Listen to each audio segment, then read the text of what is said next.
Oi gente, bom dia! O Cotidiano está começando. Hoje eu vou conversar com um psicólogo sobre a síndrome de burnout. Você sabe o que é isso? É o esgotamento físico e mental no trabalho. E como é que será que a gente pode diagnosticar que está com essa síndrome, hein? Daqui a pouquinho vocês vão descobrir. Eu converso também com um coach sobre como a gente pode escolher a profissão ideal. Também ela tem dicas de como você montar uma horta em casa e dicas de alimentos cicatrizantes. Então, puxa uma cadeira, chegue junto, que o Cotidiano está só começando.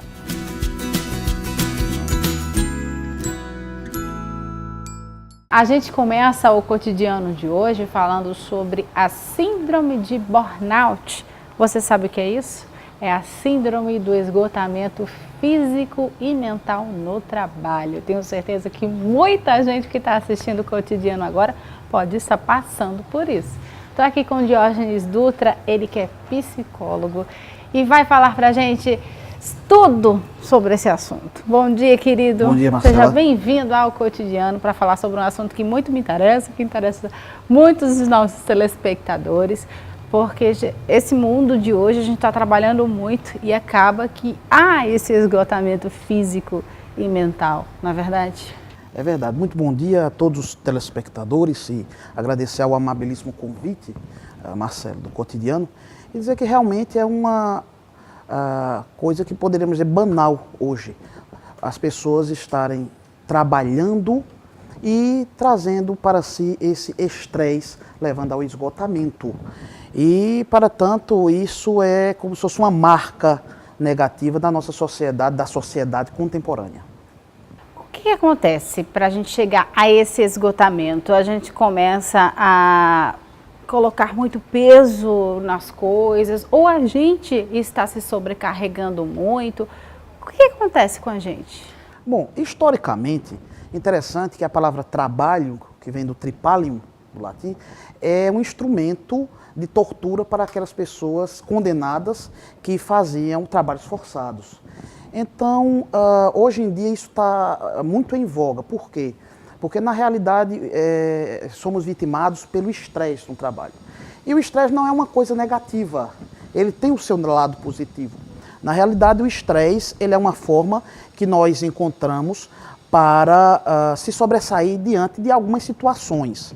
Mas quando isso vai se procrastinando, vai se aumentando, então acontece que nós ficamos sobrecarregados, porque aí as nossas situações e as demandas passam a nos controlar. Nós passamos a viver o trabalho cotidianamente e esse trabalho vai se tornando uma grande pedra que nós temos que rolar todos os dias sem a satisfação exatamente por conta desse estresse. Tem um termozinho que eu escuto muito, que é eu sou workaholic, né? Eu adoro trabalhar. Isso pode levar a essa síndrome de burnout? Pode, sem dúvida nenhuma. No dizer psicanalítico, nós temos que todo excesso, ele traz uma falta. Então, o excesso de trabalho, ele vai provocar grandes concentrações de negatividade no sentido da produção e da vida. Você tem que trabalhar, porque o trabalho ele é um fator aglutinador social, ele é um fator que deve ser de prazer e de satisfação. Sim. No entanto, quando isso se torna algo que adoece o sujeito e é uma questão física e mental, não é? Então pode a ansiedade exacerbada, tudo isso pode trazer em si essas consequências danosas e pode levar a uma depressão. Para isso, tem que ter o diagnóstico apropriado. A síndrome de burnout, o estresse, não é depressão, mas pode se tornar dependendo da gravidade do mesmo. Entendi. Quais são os sintomas dessa síndrome? Como é que a gente pode desconfiar? Ou alguém, né? Porque eu acho que a pessoa que está não tem noção, né? Perfeito. Às vezes você está tão imerso nessa situação terrível, podemos dizer assim, que você não consegue sair, porque você está de tal modo enterrado na situação e não tem como sair. Evidentemente que existem alguns sintomas, por exemplo, uma agressividade que se tem com a família ou no próprio trabalho, que às vezes tem os vínculos precarizados, que tem a questão da produtividade, a questão da competição, que é muito própria do sistema capitalismo contemporâneo, a produção em excesso que faz com que as pessoas tenham esse desprendimento apenas para o trabalho. Então as pessoas começam essa ansiedade, vendo as coisas de uma maneira muito negativa, transformando sempre o seu viver em momentos de dificuldades, pensamentos muito de tristeza. Então são alguns pontos que podem ser vistos, porque caracterizam, evidentemente, a prevalência de que algo não está bom. E isso tem que ser visto e tem que ser colocado até como um espectro que, podendo passar disso, tem que ter ajuda especializada, clínica e médica. Diógenes, quem trabalha em casa, tem muita gente que trabalha em casa, é mais propício a ter essa síndrome ou não tem nada a ver? Veja bem, quando fala em trabalho, a gente pensa logo ou no trabalho fabril, da fábrica, da indústria, mas muito quem está em casa trabalha. Sim, né? sim. Às vezes até você faz seu trabalho num local filantrópico, então é um trabalho. Sim. Então isso pode acontecer com qualquer pessoa, desde que ela se proponha a vivenciar o trabalho de uma forma que aquele trabalho se torna um peso. Existe um mito grego, que é o de Sísifo, que ele foi condenado a viver a vida toda rolando uma pedra numa montanha e de repente aquela pedra cai, ele tem que voltar de novo e levar. E isso constantemente. Então é mais ou menos a tipologia do sujeito hoje, do sujeito com a síndrome de burnout, no qual ele leva aquilo de uma maneira muito sofrível e que ele passa o trabalho de um fator agregador, de um fator social, ele passa a ser uma pedra na vida daquela pessoa e uma forma no qual ele adoece e pode ter consequências gravíssimas. Como é esse tratamento? Ele é medicamentoso quando realmente é diagnosticado que a pessoa tem essa síndrome? Sim. Ele, inicialmente, o médico, tanto o clínico geral, não, ou o psiquiatra, eles tratam, né, para ver toda a questão clínica, se é realmente necessário, né, esse acompanhamento medicamentoso, ou, inicialmente, um profissional, um psicólogo, ele vai ajudar, porque geralmente é necessário que haja uma mudança do estilo de vida. Nem sempre a gente trabalha naquilo que gosta, ou exerce uma função que gostaria, mas é saber se a pessoa como está encarando tudo isso. Porque se ele não pode sair do trabalho, ele tem que arranjar maneiras totalmente lícitas, maneiras boas, de lidar com aquilo e transformar aquilo em um momento seu, no qual ele pode produzir. E mudanças de vida como alimentação adequada, a hidratação, a água é importante para tudo, e saber vivenciar os momentos melhores da vida, que é a família, que são os amigos, e ver que o trabalho é importante, mas viver e ser feliz é muito mais. Com certeza, adorei nosso bate-papo. Obrigada, Um querido. abraço, cidade. Bom dia, até a próxima, se Deus quiser. Muito obrigado. Tchau, Tchau.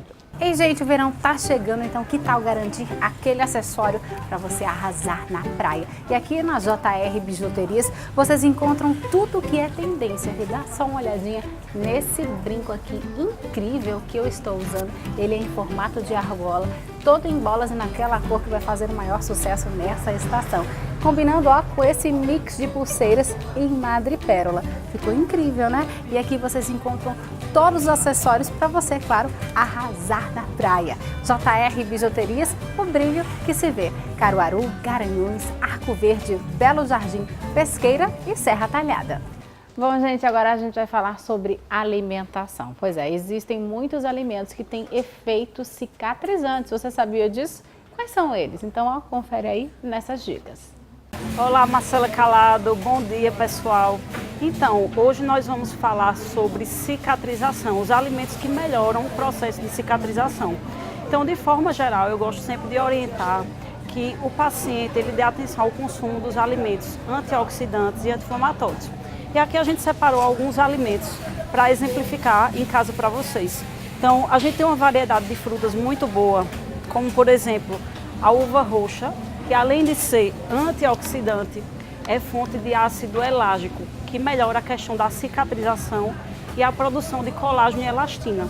Também temos, por exemplo, a laranja, a tangerina, o morango, que são fontes de antioxidante e estimulam a produção de colágeno e elastina da pele. Justamente porque, para o processo de cicatrização, a gente precisa evitar a inflamação e estimular essa produção de colágeno e elastina para que haja essa cicatrização. Mas não são só as frutas cítricas, os vegetais que ajudam nisso. Nós temos, por exemplo, as sementes oleaginosas, como macadâmia, castanha do Pará, castanha de caju. Temos também, por exemplo, o gergelim, linhaça, semente de chia, que vocês podem estar adicionando tanto nas frutas quanto nas preparações prontas. Por exemplo, você fazer um ovinho mexido e adicionar uma semente de gergelim por cima. Você diferencia sua alimentação e ainda agrega mais valor nutricional a ela. Também temos as frutas desidratadas, o próprio gengibre, que pode ser colocado num suco verde, por exemplo, ou até preparado no alimento, o gengibre raspadinho, num preparo de um frango para o seu almoço. Então, a dica é sempre dar preferência aos alimentos de verdade, né? Nós temos o farelo de aveia também, que auxilia, né? Não é só fibra que contém na aveia, mas ela também ajuda porque é rica em silício, que também é muito importante para a firmeza da pele. Então, assim, evitem os alimentos pró-inflamatórios e introduzam os alimentos anti-inflamatórios no dia a dia de vocês. A saúde agradece. Elude, obrigada pelas dicas, viu? Ó, beijão para você, querida. Até a próxima. E agora eu vou para um rápido intervalo e na volta eu converso com um coaching sobre teste vocacional. Também, ó, tem uma super dica sobre como você pode fazer uma horta em casa. Me espera que eu volto rapidinho.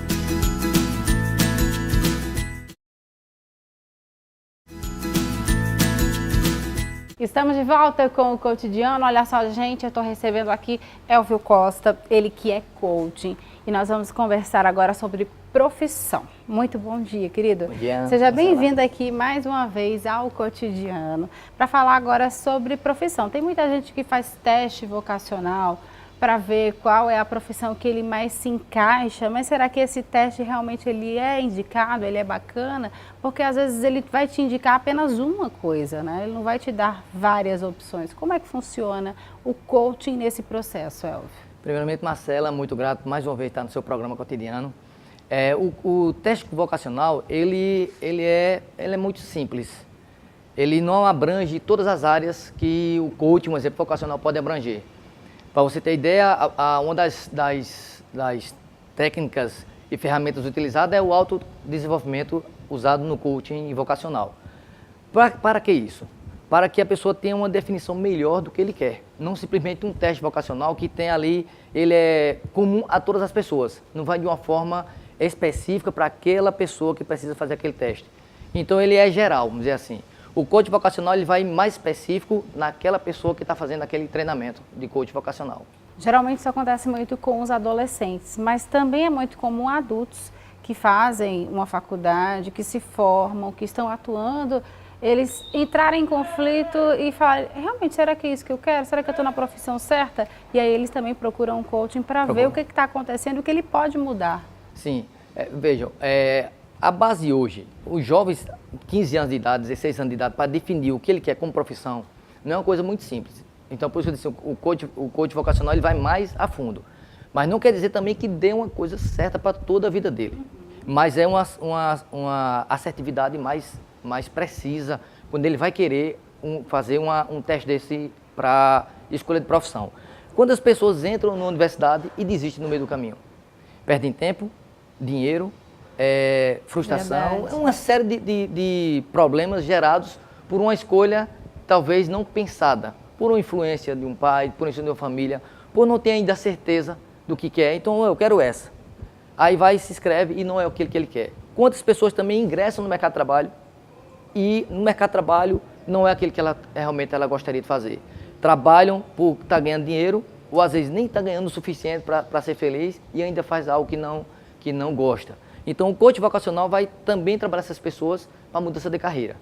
Quer dizer, é mais uma opção que a pessoa pode ter para buscar o seu autoconhecimento, o seu autodesenvolvimento, se empoderar, ter coragem para mudar, para usar e escolher uma nova profissão que realmente o satisfaça, que o deixe feliz. Na sua opinião, um adolescente com 17 anos, ele tem noção para escolher realmente aquilo que ele quer para o resto da vida dele? ele pode, pelo autodesenvolvimento, tá? Ele vai ter a autoconsciência dele próprio, pelas crenças, pelas influências recebidas, então ele vai ter uma análise mais ampla dele mesmo. Ele vai olhar mais para ele do que simplesmente uma coisa superficial. Então será mais fácil ele identificar a sua profissão, a sua vocação. Será mais fácil. Agora, essa profissão, ele vai ser para toda a vida dele? No decorrer dos anos, quantas profissões foram criadas novas? Hoje nós temos uma infinidade de cursos, cursos novos, recentes. E então, para dizer assim, que é para a vida toda, não é uma garantia.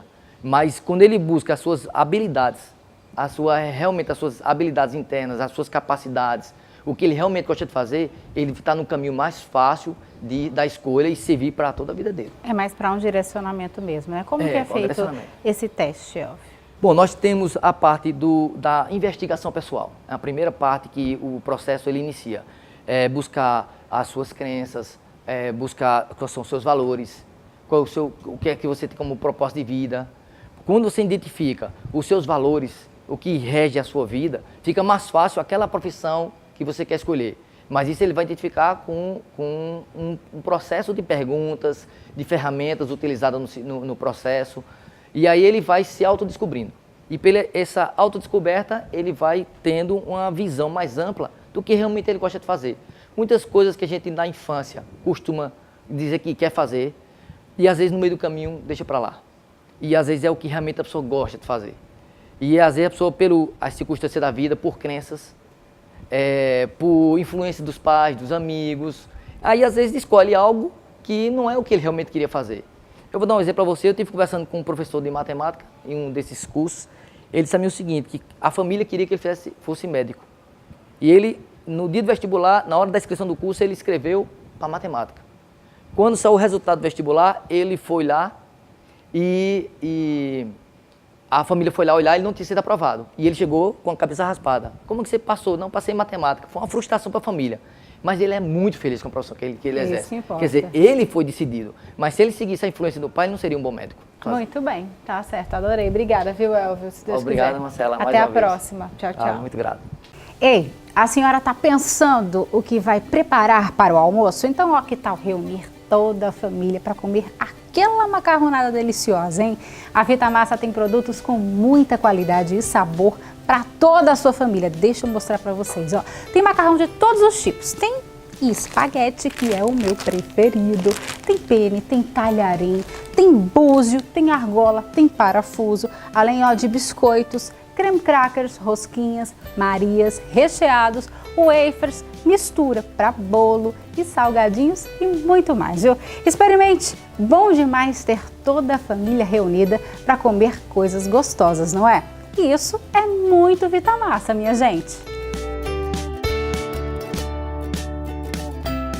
Bom, gente, agora chegou a hora de uma dica para você que quer ter uma horta em casa. Muita gente tem dúvida até a caqueira, o tipo de caqueira que a gente pode colocar a planta. Então, ó, confere aí nas dicas do Aurílio. Bom dia, Marcela, bom dia a todos. Eu sou Aurílio Barbosa, atuo na atividade de paisagismo aqui em Caruaru e hoje vamos tratar de horta saudável. Quem não gostaria de se alimentar de forma saudável, de forma nutritiva, sem riscos? Em qualquer local da sua casa, desde que tenha incidência de sol direto, você pode ter uma horta.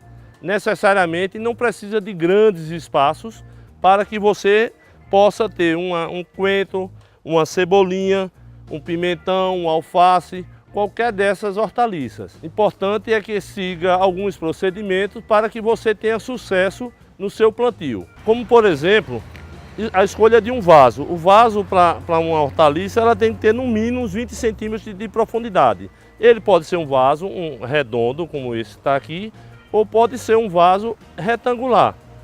Na verdade, o que importa aqui é essa profundidade. Em um espaço mínimo de sua casa, você pode ter uma horta, como por exemplo, a gente tem aqui um tomateiro se desenvolvendo plenamente em um vaso. E a gente vai estar preparando primeiro o solo, né? Aqui nós estamos utilizando um pneu que foi cortado e está sendo reutilizado para a horta.